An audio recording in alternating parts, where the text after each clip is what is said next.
Ang dami sa inyo nag-request nito sa akin, ang Tecno Camon 50 non-Pro variant and probably non-Ultra kasi wala mang lumabas sa Pro, may lumabas na Camon 50 Ultra. Ito ang kanyang base variant which I think medyo kunti pa lang ang nag-review nito. Karamihan sa kanila puro Ultra ang ni-review. Now since sobrang ni-request to sa akin, kaya ito na, i-review na natin. Huwag na natin patagalin, simulan na natin after this quick intro.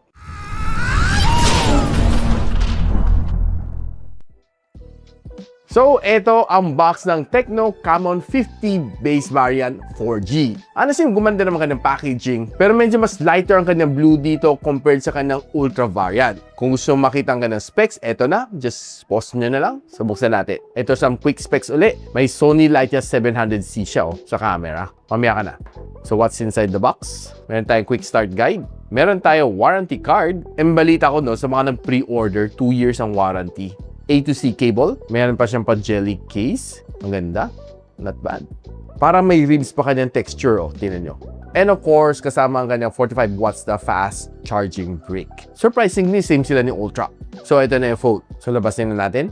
Looks nice. Ito yung kanyang titanium color. Actually, there's only 2 colors. Isang black, isang titanium. Medyo limited lang ng color choices this time. Now, ito yung Tecno Camon 4G na may 8 gigs of RAM and 256 GB storage at ng SRP is 13,999.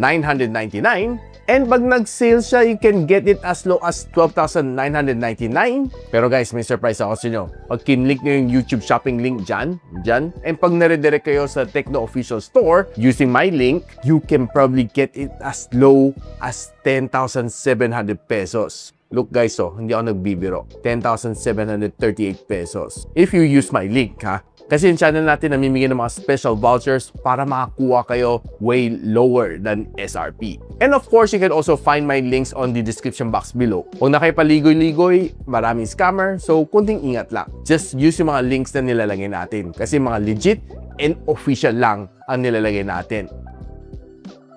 Now, pag tinignan mo itong phone nito, yung ganang camera bump, looks quite familiar. Sino kaya yun? Let me know in the comments. And compared sa kanyang Ultra variant, this one is flat na flat ang kanyang likod.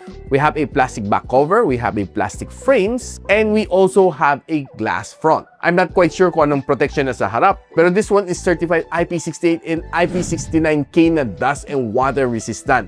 So at this price point, I think sobrang kunti lang ang phone na makita mo na may ganong klaseng protection. And on top of that, meron pa siyang military standard 810 na compliance. So meaning, meron siyang drop resistance up to a certain level. Now, pag tinignan mo ka ng bezel, hindi naman siya sobrang kapal and it's very symmetrical all towards 4 sides. And meron pa siyang pa AI button dito sa gilid. Pag pinindot mo ng medyo 2 seconds, lalabas ang kanyang AI assistant, si Ella. Now, if you want to see the complete spec sheet ng Tecno Camon 50, ito na. Now, one of the things na gusto ko naman dito sa phone nito is quite perfect for everyday usage. So, if hindi ka naman heavy user, itong phone nito simply is just okay para sa akin. You can do all of the multitasking na bigay mo sa kanya, like doing your spreadsheet, doing your document, doing some presentation, doing some quick video edits sa mga medyo lower resolution, or just doing some prompts sa AI. Kaya-kaya naman na i-handle. And of course, yung mga day-to-day tasks like text messaging, social media, watching videos dito sa phone nito is quite a breeze. Now, this phone comes together with a MediaTek Helio G200 Ultimate. I know na siguro sabihin mo, sobrang recycled na chip na yan pa ulit-ulit. Yes, I know, pero well, did get some improvement naman along the way. And of course, based on ng price point, I can't complain too much. Given na sobrang nagtataas ang mga price ng mga phones, and hindi rin nakaligtas si Tecno dito. Pero on the contrary, nakakuha naman ng 600,000 points dito sa Antutu benchmark, which I would say na not so bad na ang kanyang scores. If you want to see the other benchmark na ginawa natin on this phone, share ko sa inyo. Now, pagdating sa battery, malaki naman ang kanyang battery. At 6,115 at its price point, for me, quite okay. Quite large enough for me to use it on day-to-day basis. Honestly, nung ginagamit ko naman to as my daily driver for testing, almost 2 days naman ang kaya niya itagal dito on normal usage. Together with a 45 watts of fast charging, I would say na quite good itong kanyang battery plus kanyang charging capability. Charging from 0 to 100 takes you around mga an hour and 10 minutes to complete a full charging cycle. And kung ako tatanungin mo kung ano nakuha ko dito sa PC Mart battery stress test na screen on time, almost 20 hours ang nakuha natin dito. Kuna.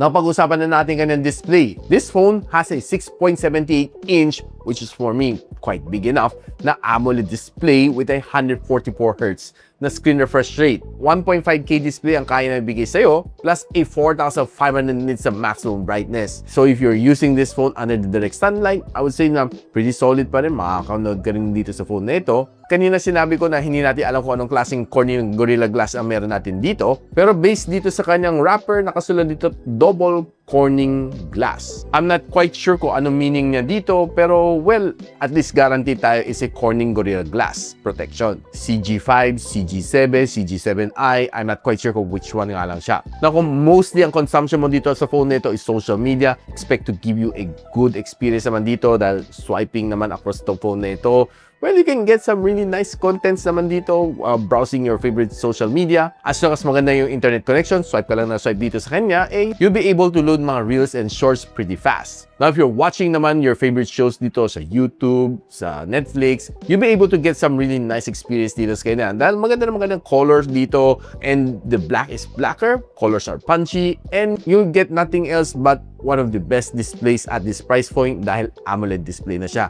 at 1.5K.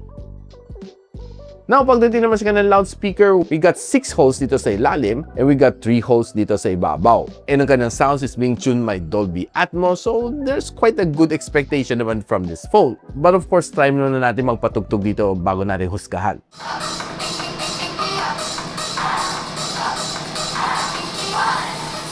So honestly, kanyang sound is above average. For me, quite good. And well, for me, it's better than the other phones at this price point. Yung kanyang sound is quite matunog, and it's going to be perfect for music tripping when you're on the road.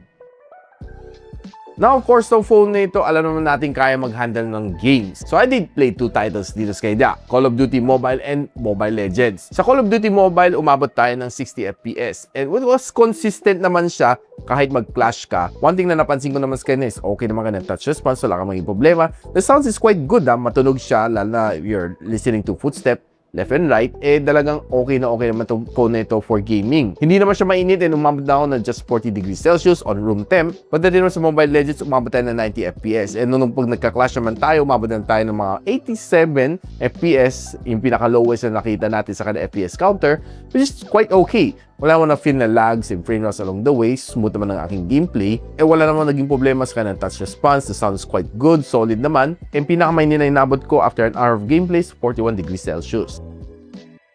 Now, pag-usapan na natin ang kanyang camera. It's being highlighted by a 50MP na Sony Lightyear 700C na Night Master camera. Meron siya mga features like this one, mga super zoom flash snap, AI art gallery, and meron siya AI auto zoom. Nakatago lang lahat yan sa AI cam. Now, under ng kanyang 50MP na main camera sensor, meron siya 8MP na ultra wide lens. Yung kanyang rear camera can shoot you up to 2K and 30 FPS. And sa harap, we have a 32MP which can also shoot you up to 2K and 30. So right now, husgahan na natin kanyang camera with some of the shots na nakuha natin. Now, on some outdoor shots na nakuha ko, honestly, I love yung ganang color resolution. I was quite surprised at this price point na this camera can handle some really nice snaps on outdoor. The greens are a bit saturated. Well, honestly, yun na napansin ko. Pero maganda naman ganang saturation and it's easy to post on Instagram and Facebook. There are some shots like this na sobrang lively, ang ganda tingnan. I mean, sobrang cool sa mata. Pero there are still times na medyo pale konti ang kanyang colors dito pagdating sa mga flowers. Maganda namang capture ko dito kay Mingming, kay natutulog siya, kita pa rin mga whiskers niya. So meaning maganda nga ng details. And pagdating naman sa mga roots dito sa punong ito, talagang kitang-kita lahat ang detail. Now if you're trying to stroll outdoor, kunwari turista ka, you'll be able to get some nice snap naman on outdoors. And we'll go indoor, taking some apparel shot. Honestly, maganda naman makukuha mo dito sa kanya. It's really nice to get some nice details like this one. Taking some product shot, taking some flower shot, okay, kaya naman ng perform. Kahit mga statue na to, and some ornaments like this one, looking pretty nice. This is probably something that was beyond my expectation for a sub 12,000 pesos phone. Now, trying to take some low light food photography, Well, honestly, I'm speechless, no, na, uy, kaya pala na mag-handle ng mga shots like this one. Some simple product shots sa loob ng low light na coffee shop, talagang, wow, yun lang masasabi ko. And tinry ko naman kanyang camera for night photography. Honestly, not bad ang mga shots na na-capture natin. It was quite good, mga lanterns, vibrant naman siya. And honestly, I was quite surprised din sa kanyang night camera performance. Na pagdating naman sa kanyang selfie, honestly, it's not the highlight naman dito sa phone nito. Pero honestly, not bad ang mga shots na makukuha mo dito sa kanya. On outdoor, pag magandang kanyang ilaw, okay, you'll be able to get some good quality snaps. Pero pagdating sa indoor, medyo magsasuffer lang siya ng konti kasi mapapansin mo, it's going to be a lot softer compared sa outdoor. And hindi lang sobrang ganda yung mga selfie when it comes to indoor low light. Here's a quick sample video from the front-facing camera. The 4G can shoot up to 2K and 30 FPS. Honestly, not so bad naman ka ng resolution for its price point. Though there are times na mapapansin mo, it's a little bit grainy. Kasi pag tinitingnan mo naman ito.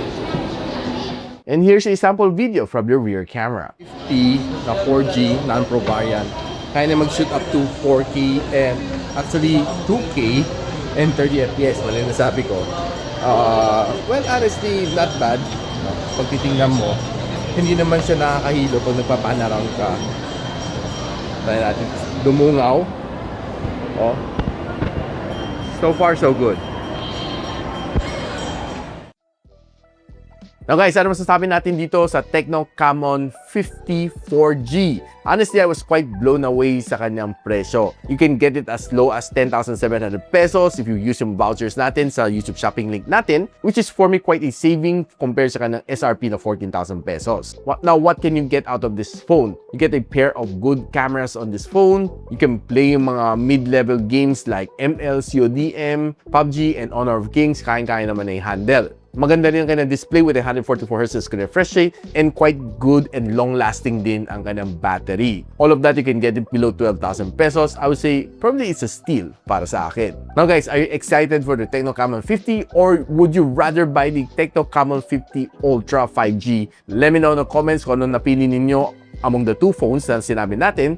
And of course, in-encourage ko to subscribe dito sa ating channel so you don't miss out yung mga informative na review just like this one, si Tecno Camon 50 4G. So, of course guys, kung gusto nyo malaman kung saan na pwede mabili ito, you can click the links on the description box below or just simply click yung YouTube shopping link na biglang lilitaw dyan para hindi kayo ma-scam. Diretso naman sa mga official sites, so panatag ang iyong loob. So paano guys, hanggang dito muna ako and I'll see you on my next video. Peace out. And so, ako para si Richmond, and you're watching Gadget Sidekick. Like and subscribe to my channel. Don't forget to hit that notification bell. For one of my latest uploads, click dito. And for one of my popular uploads, click here.